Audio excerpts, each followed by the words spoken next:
Candyman'll get me. There's some fear of yours in this film. People said, this is the scariest movie I've ever seen. I can't sit through it. Candyman. Candyman is born of extreme racism. In a horror movie, the hero is really the villain. Be my victim. This wonderfully noble black villain. His spirit was so strong that he refused to die.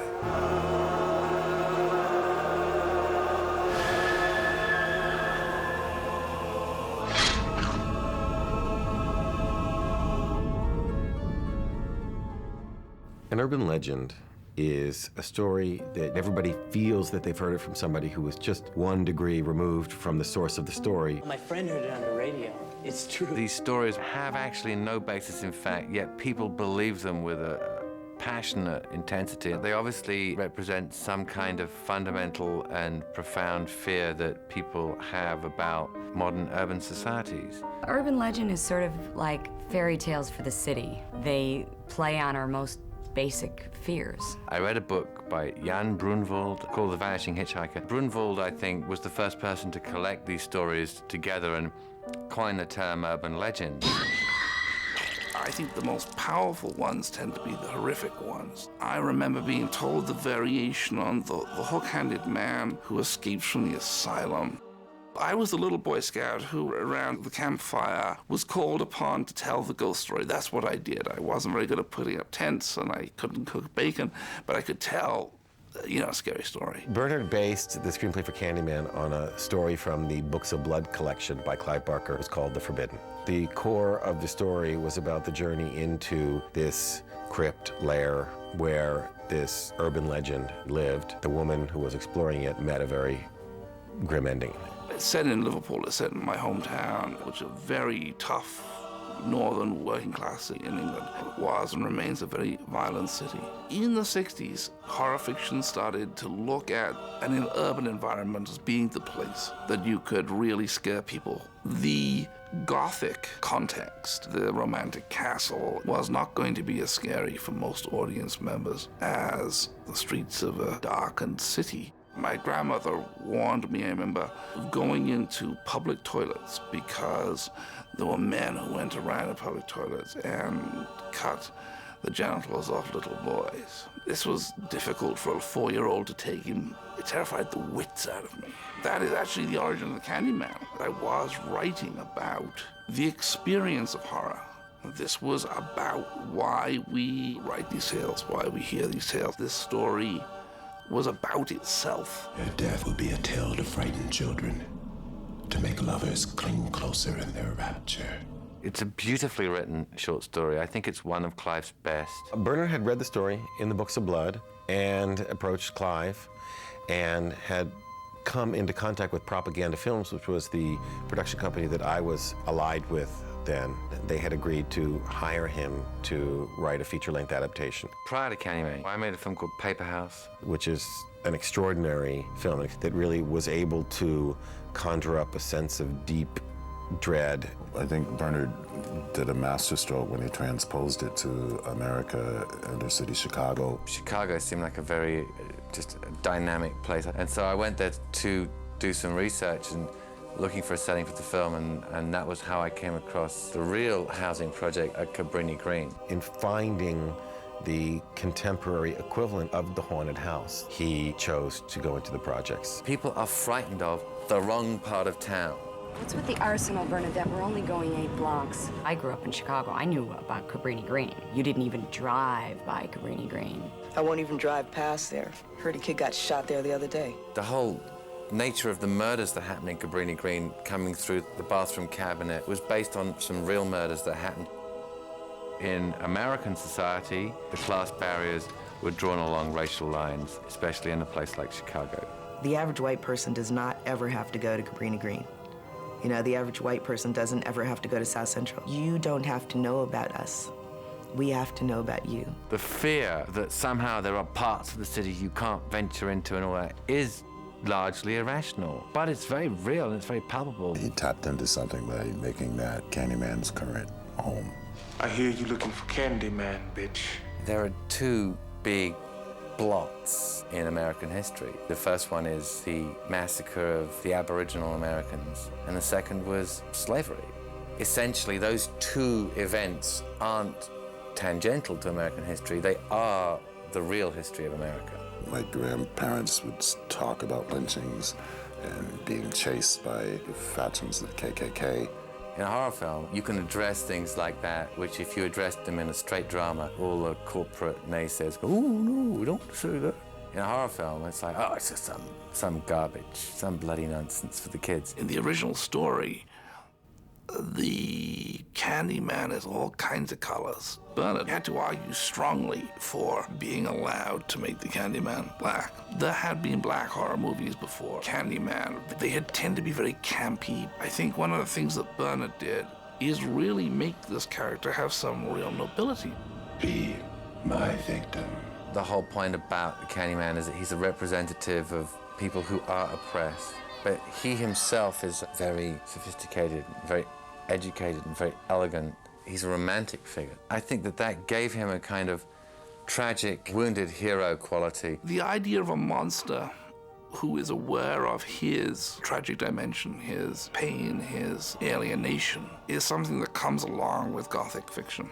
Candyman, he's just a story. You know, like Dracula or Frankenstein. The only good monster is a tragic monster. I mean, Frankenstein was a tragic monster, and Dracula was a tragic monster. The strongest image I had was Phantom of the Opera. There is that alienation that even though Dracula and the Phantom have the superiority, they're both lonely, fragile characters at their core. And I thought Candyman could belong to that company as well. He's not looking for revenge. That's what makes him different from a lot of horror villains. He's looking for love. Candyman plays on the fears of the big black male that can carry off the white woman. The situation historically in America, and also specifically in American cinema, is that of the black male being a very large threat to the single white female. We were using a very loaded imagery, but we were not trying to exploit the same kinds of stereotype views. Surrender to me now. You have this black monster villain seducing this white woman, and she is absolutely compliant in all of that. The academics that she's surrounded by, her husband, who's a dullard, are really not deserving of her affections. The Candyman, in a bizarre way, is. Virginia was discovered by David Lynch in Dune. She was known for being beautiful, for being sexy, for being sultry. I was never worried about being typecast. I was only one role away from being out of that, but I was having trouble getting that role. This was a chance for her to really carry a movie and play a very serious character with a serious intellect. Can I talk to your friend? Bernard can get actors to do anything. I'm gonna be terrified, I'm gonna be abused, I'm gonna be covered with bees, I'm gonna be on fire, Oh, yeah, I'd like to do that. Her personality and her physical aura gives the movie as much of its sense of mystery as Tony does. But I don't scare too easy either, Jake. I get a call from my manager saying that Bernard Rose had seen me in something, and he insists that I'm the guy for this new movie. He's an Othello, he's a Shakespearean actor, and is able to command a stage. As you can see from the drawings, I was really looking for somebody pretty much like Tony. He obviously has a huge physical presence. Tony's very dignified and very beautiful and very tall. He does have an air of aristocracy about him. He has a wonderful, big, rich voice. He has a voice that is tremendously deep, resonant, and full of sorrow. I immediately got to my art sketch pad and started doing impressions of textures, cloths, brushes, paint swabs. Virginia and I went to waltzing classes together, took fencing classes together. We're both committed to this story. Candyman's costume is very effective. The idea was that he would be in a long coat like a man in that era would wear on his way to the opera. Lenny Pollock, our costume designer, came up with that concept of the long coat with the fur trim, and Bernard, the minute he saw it, he said, that's it. The coat gave me a sense of royalty. The hook, we had many discussions about what we're going to do, whether we're going to pull the arm up or we're going to strap on. And at the end of the day, we did a little bit of both. If you ever see Candyman in full frame, his arms aren't the same length. really, it's just Tony. He's not wearing any makeup. That's what Tony looks like.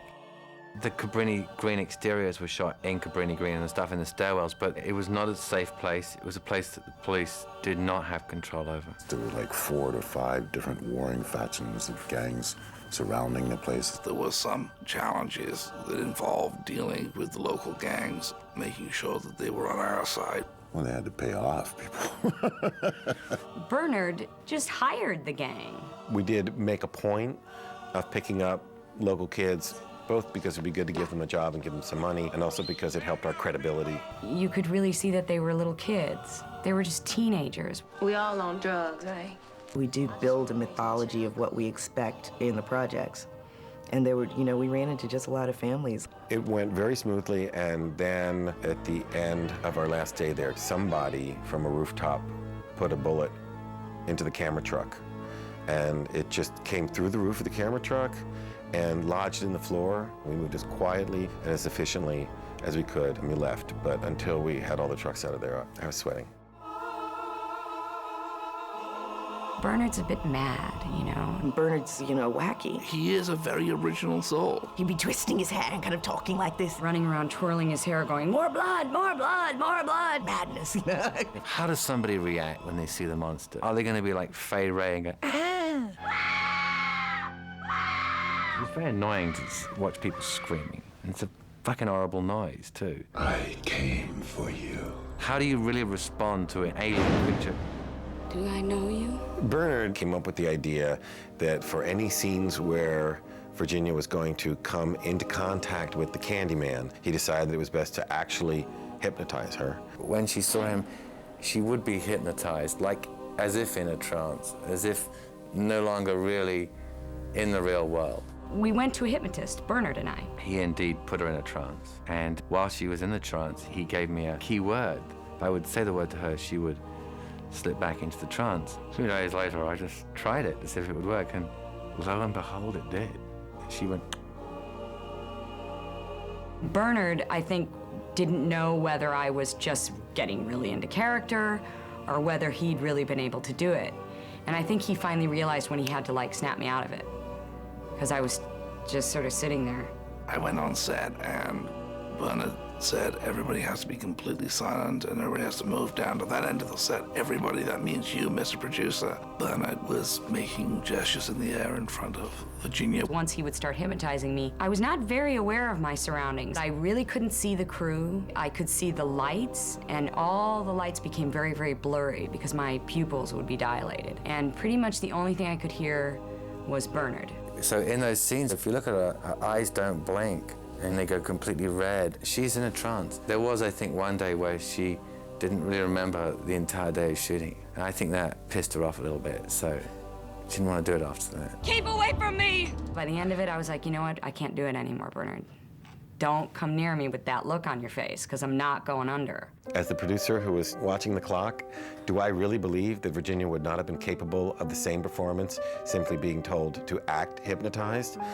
I can't say. It all created a highly charged environment that worked anyway. Whether you believed or not really wasn't the point. It was whether Virginia and Bernard believed, and whether when she looked at me, she believed. Sweets to the sweet. I use a quote from Hamlet in the story, Sweets to the Sweet. In England, we have golden syrup. The makers of this syrup put on their can a partially rotted corpse of a lion with bees flying around it. The quote that's at the bottom is, "From the strong shall come sweetness." I like the idea that there be something perversely sweet about the monstrous.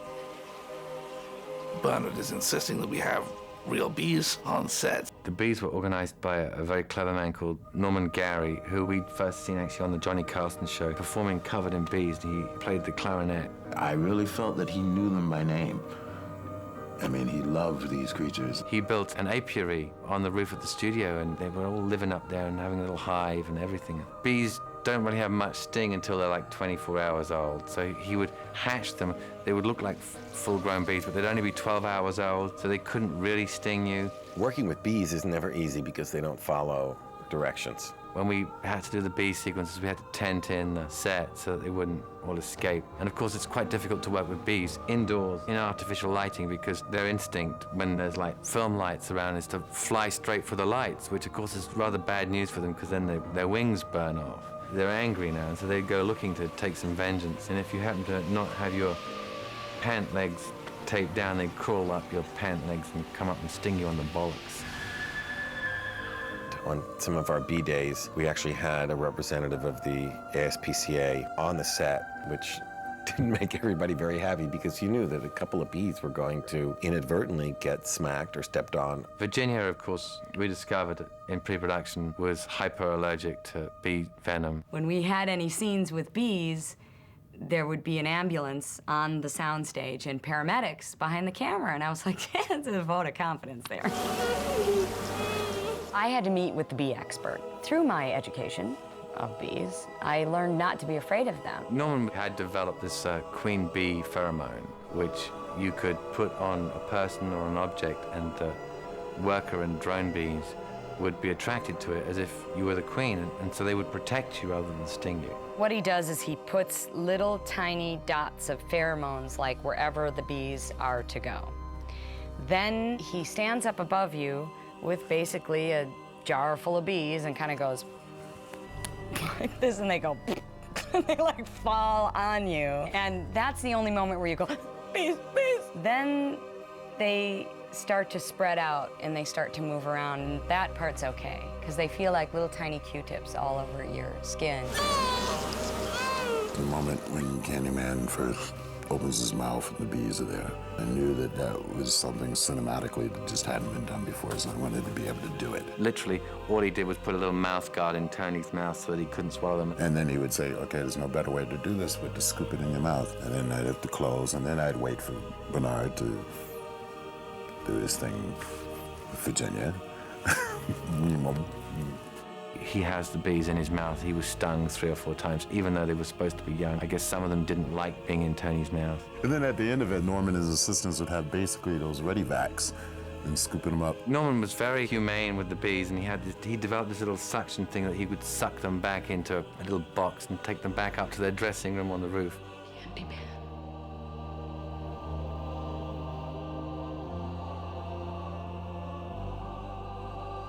One of the things that I really always wanted to do was not have the score behave in the way that it normally does in a horror movie. Normally, the score in a horror movie tells you when you're supposed to be scared, which to me is the same thing as telling me I'm not going to be scared. I'm a huge fan of Philip Glass's music. It was before the film. I thought the score for Mishima was one of the best scores I'd ever heard, and I really loved Kind of Scotsy as well. I thought, wow, if only we could get Philip Glass. And Alan Poole went, well, I know him. I'll call him up. I went, I'll call him up. Well, I approached Phil, and he was like, you want me to do a horror movie?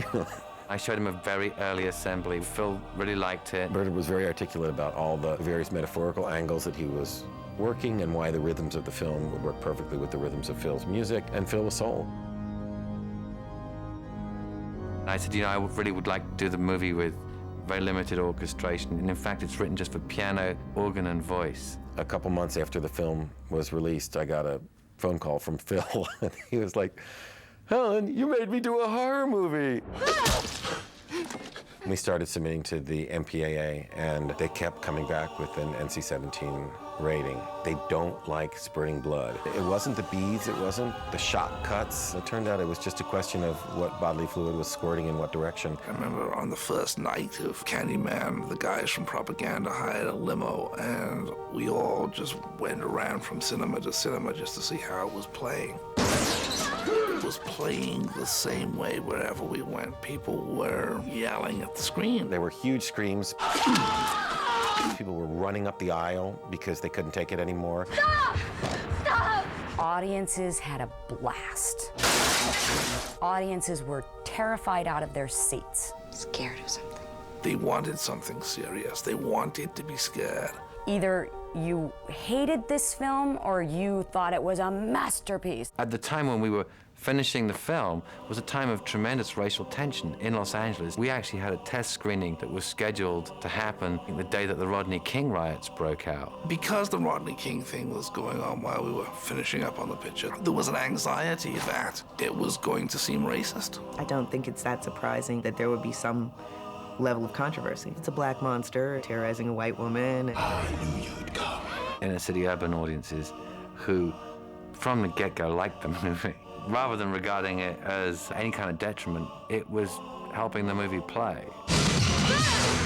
Candyman. The movie was successful enough and seemed to have entered the national consciousness to enough of a degree that there was talk that we should do a sequel. They were obliged contractually to have me write a draft, so I did write a sequel, but they rejected it. He was driven crazy by people demanding that, oh, well, we need a scene that's like this, or a scene that's like that. What they wanted was Candyman 1 with the names changed. So Bill Condon came in to direct Candyman 2, Farewell to the Flesh. Bill Condon came on board, I thought, made a very good movie, very elegantly done and well performed. Bill went on after Candyman 2 to write and direct Gods and Monsters, for which he won an Oscar. The third movie is Day of the Dead. Candyman comes to L.A. When I went to Cabrini Green in '91, it was a pretty awful place for people who had the misfortune to be living there. Now, it is mostly demolished. I wouldn't take credit for getting Cabrini Green knocked down, but the facts are we made that film in Cabrini Green, and now they're knocking it down. Today, people who are from Chicago will go, hey man, yeah, I got out of Cabrini Green. I mean, they really embrace the movie because it resonates with some sort of racial history. Tony Todd, I will tell you, if he walks down the street, black members of the audience will yell, yo, Candyman. They love the idea that they got their own monster here. It's a blessing and a curse, you know? It's great to make a movie that really rattles people, but at the same time, as actors, we spend a lot of time trying to distance ourselves from that particular image. The world is so scary that you almost need a Candyman to kind of release a general feeling of terror that we all have every day. I think Candyman has become a horror villain. He's been added to the pantheon. He's up there now, which is an extraordinary thing. Candyman. Candyman. Candyman. Candyman. Candyman.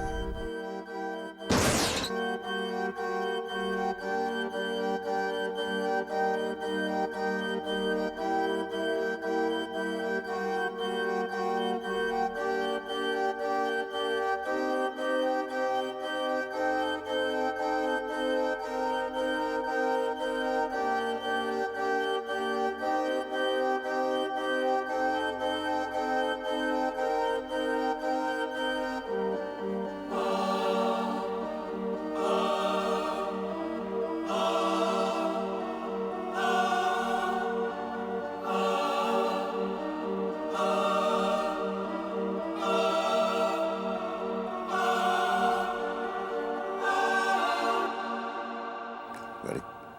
I, Tony Todd, sweets to the sweet. Candyman. Candyman. Candyman. Candyman. Candyman. Good call. That's great.